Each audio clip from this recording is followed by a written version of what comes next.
Fiona, thank you. Hello, good evening. Welcome to Look North, our top story tonight.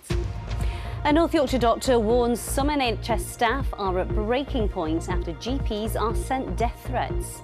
I think many reception staff or call handlers, are going to leave because they don't come to work to be abused and be shouted at. It comes as a man appears in court charged with starting a fire at a doctor's surgery in North Yorkshire. Also tonight, cleaning up the South Bay, Scarborough looks to try and solve the problem of poor water quality. And stealing the show, Rob Burrow's children star on the red carpet as he wins a Pride of Britain award. Another very warm day to come tomorrow, but it does turn much more unsettled from midweek and cooler too. Join me for that week ahead forecast.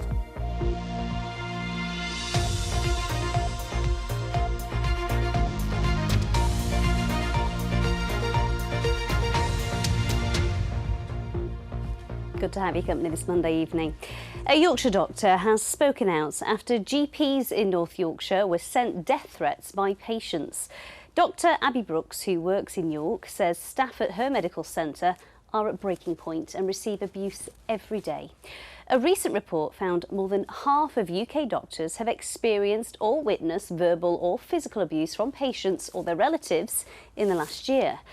A quarter said the increase in abuse has made them consider leaving the career, and a third of them feel it's not taken seriously by police. Kathy Killick has our top story and a warning you may find some of the elements in her report upsetting.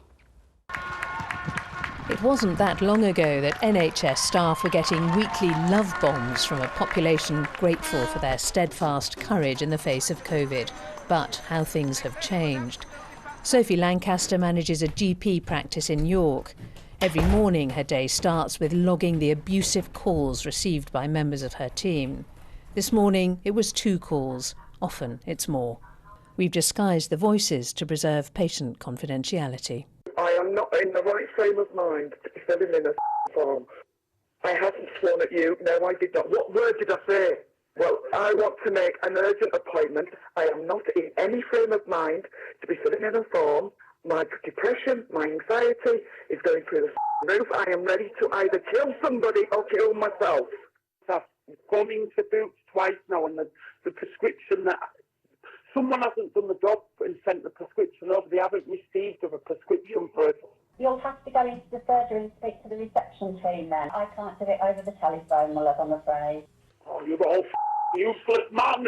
We've recently had patients saying they're going to wait to tie up staff in car parks, so then again it's that anxiousness to leave the surgeries, and no one deserves that at the end of a really busy working day where we have been working so hard all day, to then be worried to go and get in their car or to walk home. It's just not okay. Nothing's come back yet, my lovely. Let me just have a look at your prescription. What was it that you were wanting that you've run out of? The practice call handlers want to help patients, but they're at breaking point because of the abuse day in, day out.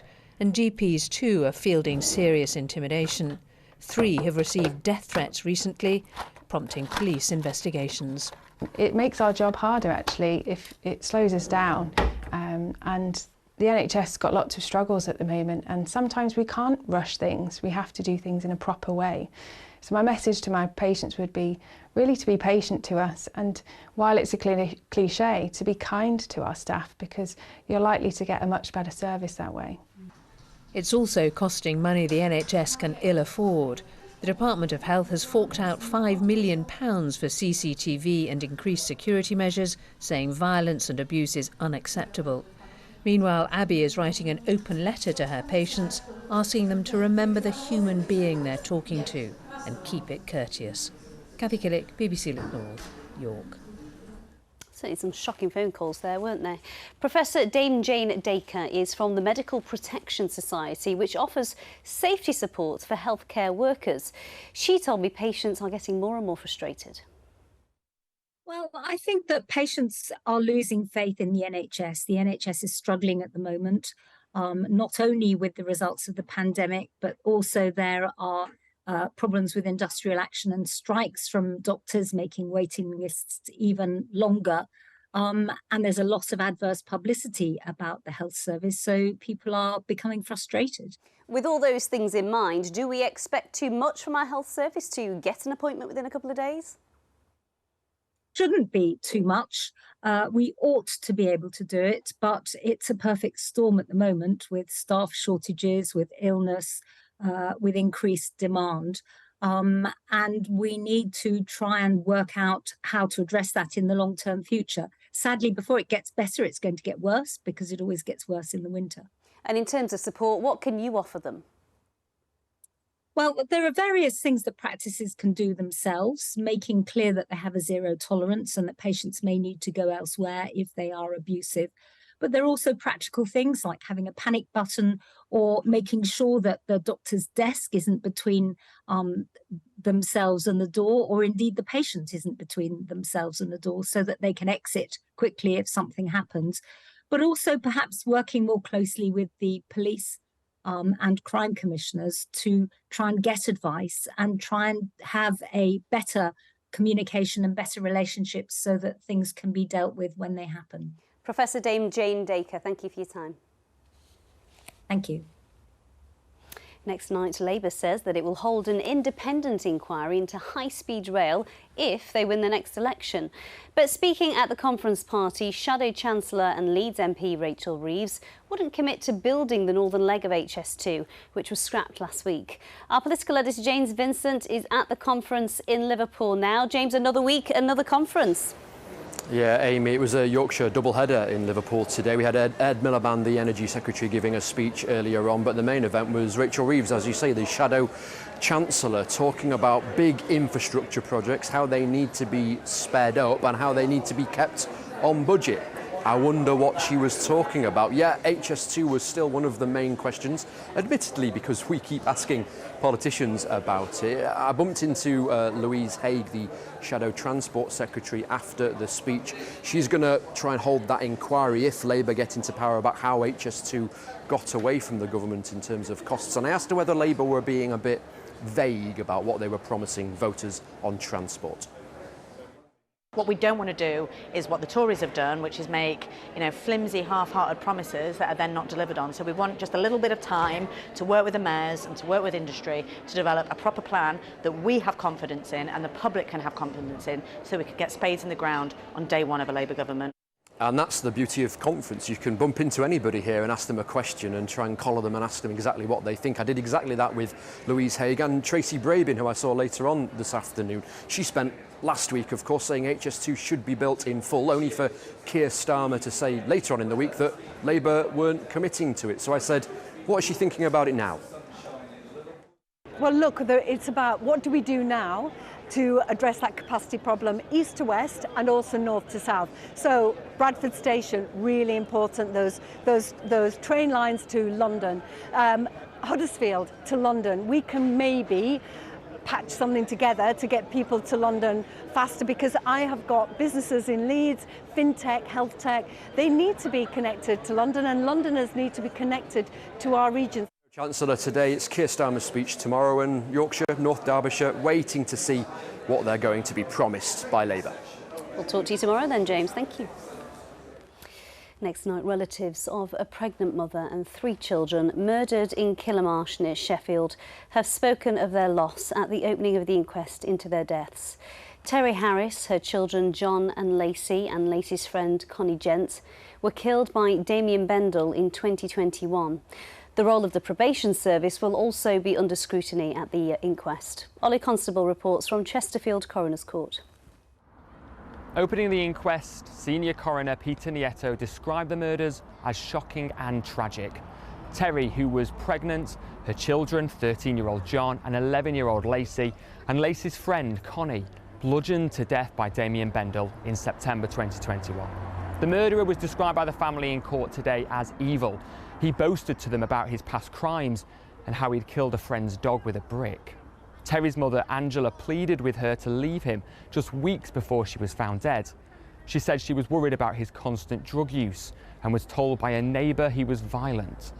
Bendel had previously been in prison after he was involved in an armed robbery in Swindon in 2015. He was said to have had extreme right-wing views, was manipulative and had attacked prison guards. Today we heard from the probation service, who worked with him in prison, who felt he posed an increasingly high risk to the public. Years before Bendel met the family he would go on to kill, a probation officer described him as posing a potential risk to children because of domestic abuse claims from an ex-partner. This inquest, set to last up to 10 days, will look at how Bendel went on to murder his victims and how an under-pressure probation service tried to manage the risk. Ollie Constable, BBC Look North, Chesterfield. Let's take a look at some other stories coming into our newsroom now. And firefighters tackled a large double-decker bus fire in Bradford city centre today. West Yorkshire Fire and Rescue were called to Broadway at 3 o'clock this afternoon. The fire affected a bus on the 607 service to Thornton, which had reached its last stop. First bus say no one was hurt, and it's currently unclear what started the fire. Work is beginning on what's been called a dangerous zebra crossing in Bradford after years of campaigning by locals. The crossing on Horton Grange Road has seen plenty of near misses like this one. The work by Bradford Council will be completed in less than a month and will create a signalled pelican crossing instead. A man appeared in court today charged with starting a fire at a doctor's surgery in a North Yorkshire village. The incident in Ampleforth in August left staff distressed, and the surgery is likely to be closed for several months. Michelle Lyons was in court. John Leadbitter, aged 62 and of no fixed abode, appeared at York Crown Court this morning. He's charged with arson and intent to endanger life. He also faces charges of assault, affray and possession of a knife following a fire at Ampleforth Surgery in North Yorkshire on the 29th of August. Mr Leadbitter appeared via video link and spoke only to confirm his name. His defence lawyer requested a deferral of the case pending a forensic psychiatrist's report. In a statement issued by the surgery, they say not only did it cause severe damage in the building, the distressing event has deeply affected every member of our team and will continue to do so for a long time. The surgery remains closed and is not expected to open until December. Mr Leadbitter has been remanded in custody and is due to return to York Crown Court on the 21st of November via video link. Michelle Lyons, BBC Look North, York. A plan of action, but no quick fix. That is the message after a high-level meeting to discuss water quality on the Yorkshire coast. Councillors, private businesses and regulators met to find ways to improve the bathing water in Scarborough, which currently is rated as poor. It follows unprecedented levels of sewage spills into the sea this year. Campaigners also turned out, as Carla Fowler reports. Fighting for cleaner water in Scarborough, and today the authorities seem to be listening. Whilst campaigners highlighted sewage spills and dirty water, a high-level summit meeting was bringing together McCain's, the Environment Agency, Yorkshire Water and the local authority in the town hall to discuss Scarborough's poor water rating in South Bay. Surfers Against Sewage led their gathering into town to get some answers. Millions of people have been paying in good faith for quality maintenance and development of our services. We're not getting services, we're just giving money to the corporations and the shareholders. I don't know how they have the brass neck to charge us to put right what they've done wrong for years and years. Clean up your act, toughen up the laws, prosecute the polluters, and the consumer should not have to pay twice. Today's meeting was called by North Yorkshire Council, who say they intend to prioritise this issue and, if necessary, hold some feet to the fire. It was a challenging meeting, and I think we've got real action. We've got commitment to a real large-scale testing programme. We understood about the McCain's investment that's going to see their water works fully operational by the end of this year. We've got commitment from Yorkshire Water around a number of their outfalls, and we've also put more pressure on them about other commitments that they might make improvements on before 2030. But Yorkshire Water says bills will have to rise to help pay for the work. Its outfall pipes have overflowed here more than 70 times from March to September. We've learnt some things from that and are continuing to invest at our treatment works to the north and at a number of the CSOs. Yes, there has been discharge into the sea this year, but it isn't something that we're going to rest on our laurels about. We're going to continue to invest, and we've put money into our plans for the period from 2025 to 30, as well as the period between now and 2025. Yorkshire Water have awarded themselves or their shareholders £1.2 billion of late.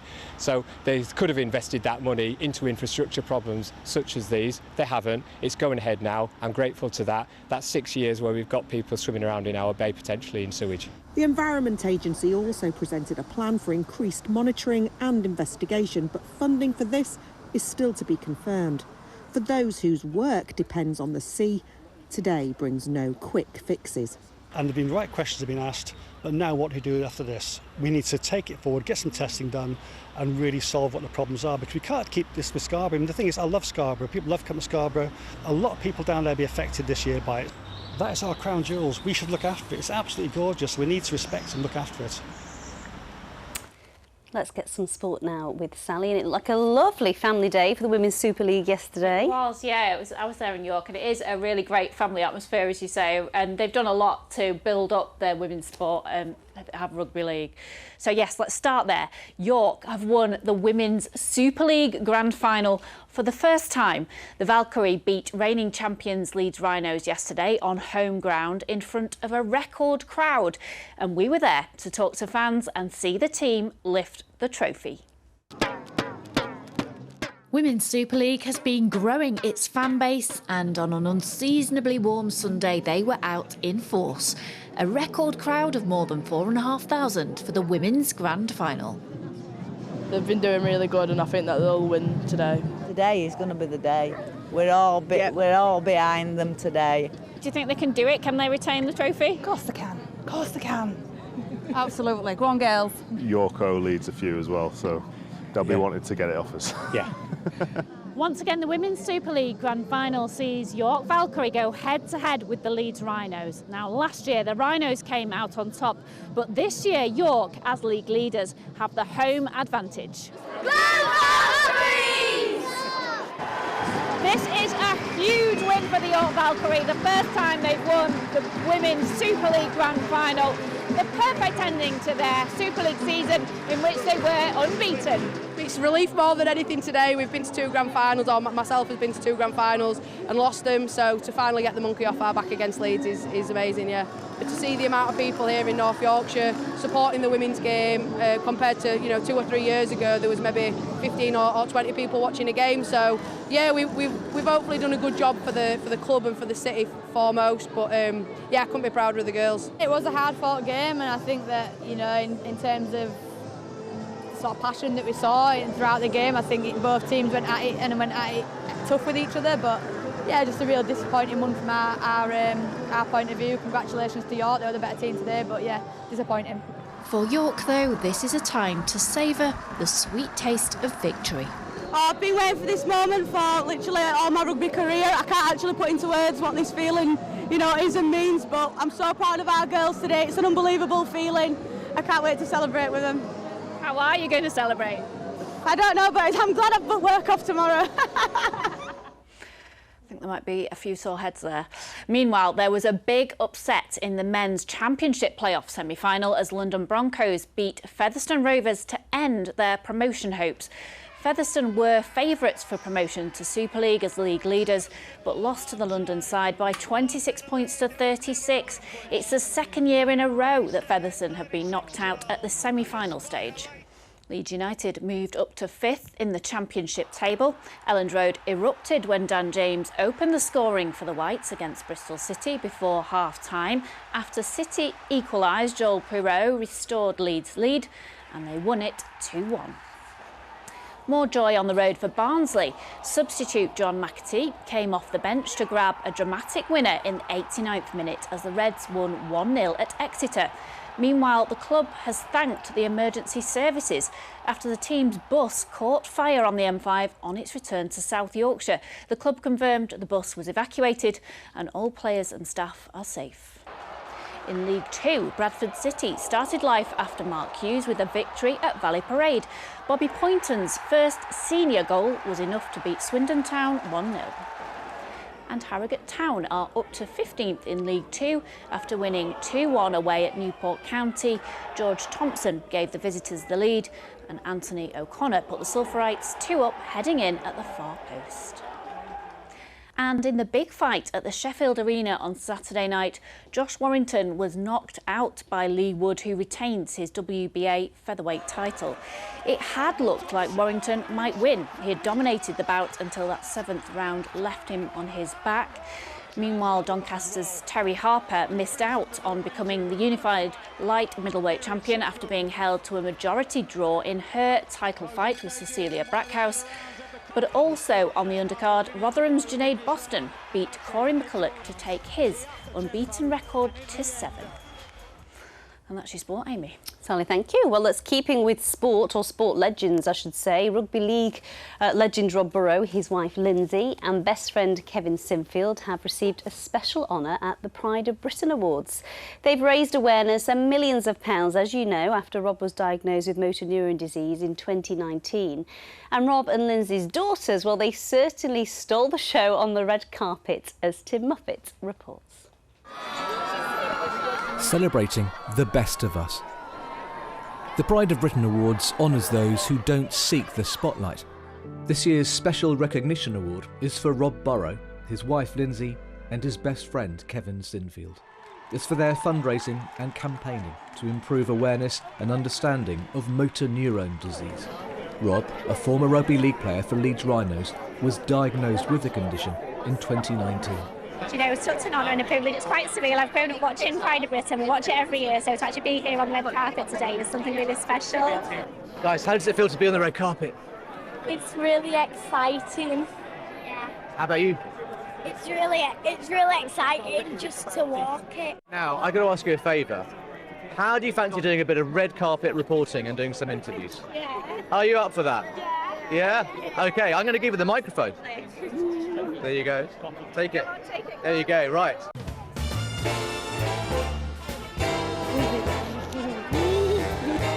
Okay, ladies, fire away. I love your outfit, by the way. I love yours. Thank you. What does it mean to be here? Well, it's a joy because firstly, I get to get interviewed by you. But secondly, it's such an amazing night because we get to celebrate people that aren't in the spotlight. If you're really good at maths, can you answer this? Oh, no! 43 divided by 1,273. I would say it's a very small number. That's what I'd say. I'm right, aren't I, Mayor? Rob, I'd like you to tell us how incredible you think Lindsay is. I am amazed by Lindsay every day. It can be a very dark and lonely place at times, but Lindsay always makes me feel like we are carrying on in the most normal way as we possibly can. She's stronger than any rugby hero I've ever played alongside, and I'm so lucky to have her. Congratulations. How was your evening? Just incredible. I think it's one of those pinch me moments, really. I think quite surreal to be upstairs, up on stage and humbling, and just so incredibly proud and privileged to have received the award tonight. Pride, determination and love. One remarkable family. They certainly are a remarkable family, and what gorgeous little stars those girls are, hey? Now, if you are a gamer, then you are going to love Children in Need's Formula One sim rig that came to Leeds today as part of a countrywide tour. Phil Bodmer and I couldn't resist having a go racing around Silverstone racetrack. The fastest 50 drivers will go into a ballot and have the chance at racing on a live show on BBC Three.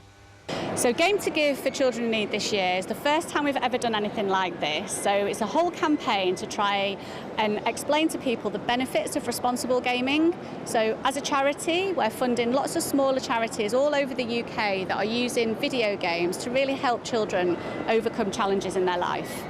And if you'd like to know, Phil Bodmer absolutely thrashed me on that. He was far speedier than I was. Well, I'm not surprised I've seen you drive out of this building. Like a snail. She already pranged a car in the downstairs car park. Thank you, Paul. Let's move on. Look. Do you know what? I know it's unnatural to have this weather for autumn, but isn't it lovely? It is beautiful, isn't it? I mean, we've managed 22 degrees today, but as this shows, autumn is on its way. That's a beautiful picture of the sycamore leaves. And one thing I noticed when I was on my way to your little party yesterday, how high the river was. Yeah. And this one, the River Ouse, there's a lot of water in the River Ouse. If we can have that picture, please. That's the one, very swollen, and the River Wharf at Tadcaster had come right over its banks as well, due to the fact there'd been a lot of rain over the Yorkshire Dales. But looks like tomorrow will be another fine day, and then we've got more rain to come Wednesday and Friday. A very changeable pattern, and temperatures reverting back to near normal by the middle of the week. But let's enjoy tomorrow again. Plenty of sunshine. That sunshine will be hazy at times.